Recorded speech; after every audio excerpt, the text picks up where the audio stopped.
Pete Wakelam, CEO M247 Global. Pete, please, welcome. How are you? I'm good, thank you. Lovely to meet you. Yeah, the same. So, who is M247 Global? Yeah, so M247 or M247 Global, as we often are referred to. We, if I describe us as a business that has edge compute and data storage nodes around the world, interconnected by an IP transit network, so we operate across 5 continents. We're present in 47 key locations, and we enable customers to host their applications, their cloud environments, transit IoT traffic around the world. But we also, from a Romanian perspective, we're an infrastructure provider. So we've got multiple data centers within the Romanian marketplace, and we're investing more in that right now because we see the demand in the market, and we've been constrained previously with capacity, but we see some progress there opening up. You are the CEO of the company, but in the meantime you are responsible for expansion strategy. Okay, so your plan here in Romania? Yep. So do you have any plan here, concrete plan, or you let's say you enter in the market to see how is the market, and we touch the market? Yeah, well, M247 Global is a Romanian company. So founded by a Romanian, we have been operating for a couple of decades. We're headquartered here in Bucharest, and we have lots of clients within our infrastructure and in our cloud platform. So we have in the last couple of weeks announced an acquisition of a data center in Brașov. What that's enabled us to do for our clients who have co-location in our Pipera data center is provide additional disaster recovery capability. But our plans moving forward, in addition to that, that's phase 1 of us executing on our strategy, which will be all around investment in infrastructure, both in Romania, predominantly in Romania actually, and beyond. So we are moving more power and more capacity into our Pipera data center, because what we've seen is we need to make sure that we can give our customers a surety that as they grow, we have the capacity and the runway for them to grow. And we're also looking at how we unlock additional locations and capacity in the Bucharest area. So we're very much focused on investing in this area now. You buy something in Brașov, a data center in Brașov. What was the price? What is the price for the megawatts for the data center? I'm sure you'll understand I unfortunately can't disclose the price. I like the try because it's commercially sensitive. For us, that data center was very much around in the short term acquiring power, because we know how constrained power is, and that's the number one challenge to our business. Is to have power. Yeah. Number one. And the second? The second is contracts? Well, getting through the planning phase. So we see the demand in the market, and we've had, for the last 1 to 2 years within Romania, we've said to customers, we're really sorry, we've got no space.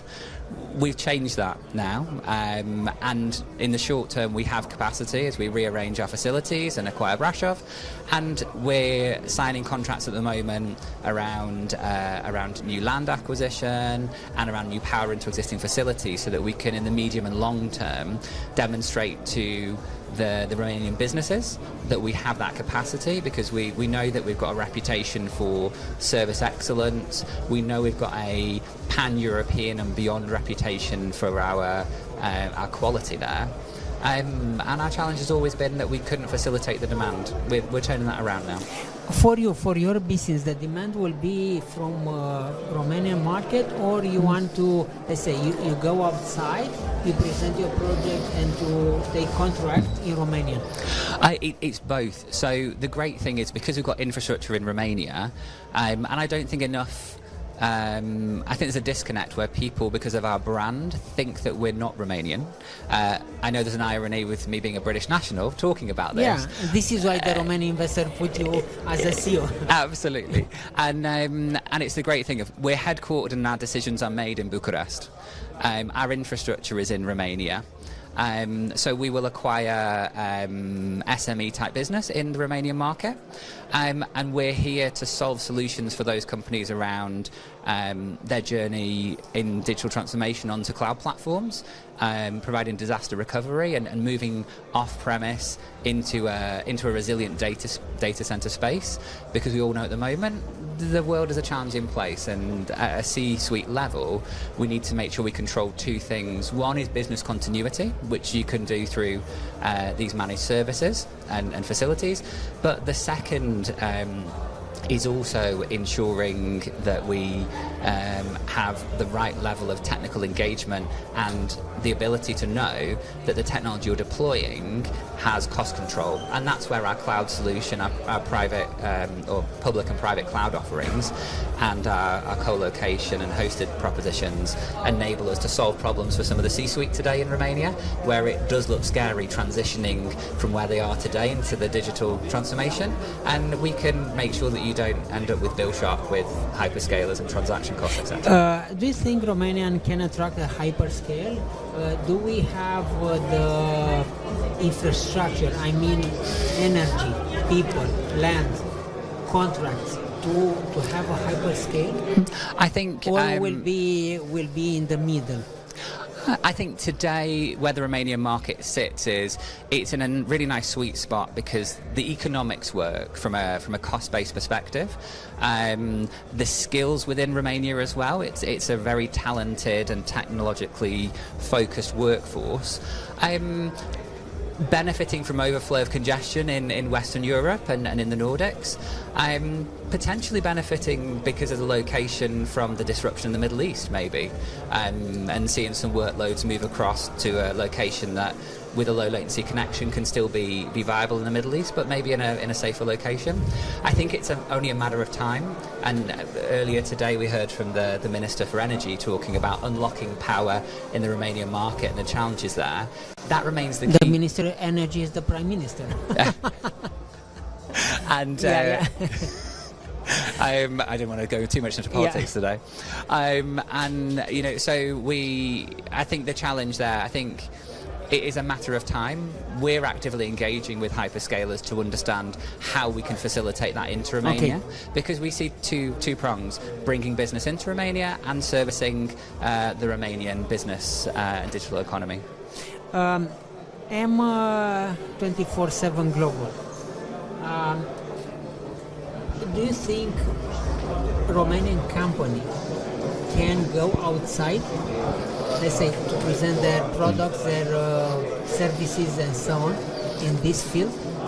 Absolutely. You look at, so M247 Global, we're a Romanian company. Our operations, our leadership team are all here in Romania, and we operate in 5 continents globally, dealing with customers who are not just Romanian, but customers around the world.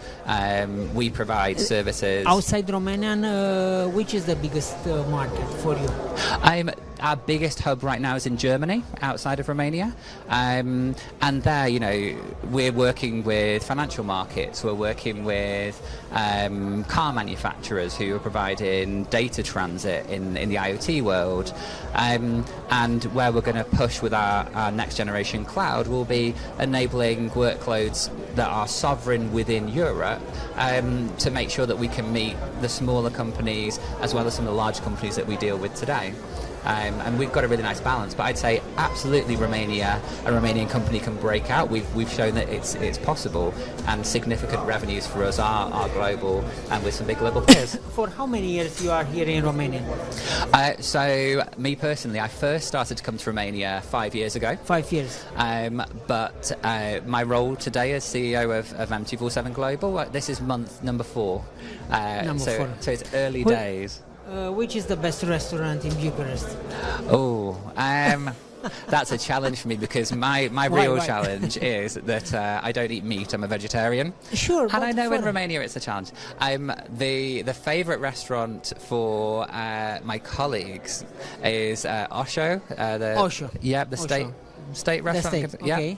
I end up going actually to the Turkish kitchen in the Promenade Mall too much because of its proximity to the office. Okay, Pete, thank you very much for your discussion, and let's move for the next guest here.